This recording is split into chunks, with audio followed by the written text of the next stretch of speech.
اگر لذت عبادت الله را بفهمی، اگر لذت همنشینی با الله را بفهمی، اگر لذت ملاقات الله را بچشی، به خدا قسم با هیچ لذت از لذت‌های دنیا تبدیلش نمی‌کنی. بگو یک بار الله اکبر. اونهایی که لذت عبادت و طاعت و بندگی الله را دانستن، عروس تازه به خانه آمده خود را فراموش کردن. این داستان رو گوش کن. عبدالله ابن عامر یکی از تحصیل یافتگان مکتب محمد صلی الله علیه و سلم است.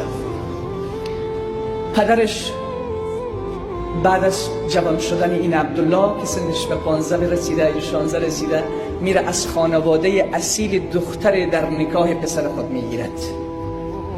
دختر خوبه.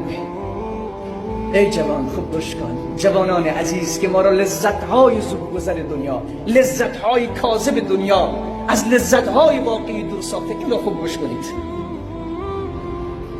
وقتی عروس رو می آورند داخل خانه، عبدالله جوان است، 15 یا 16 سال جوانی دارد، عمرش است.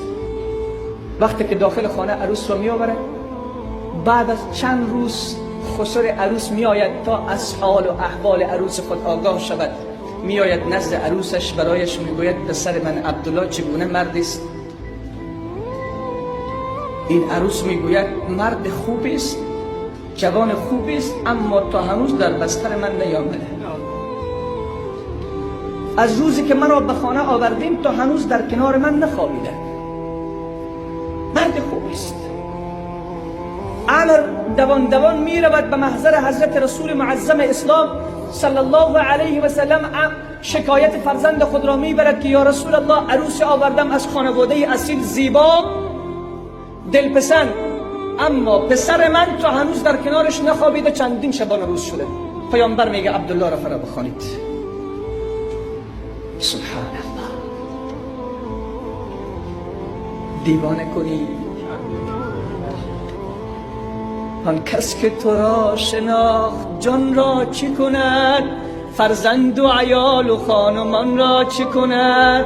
دیوانه کنی هر دو جهانش بخشی، دیوانه تو هر دو جهان را چی کند؟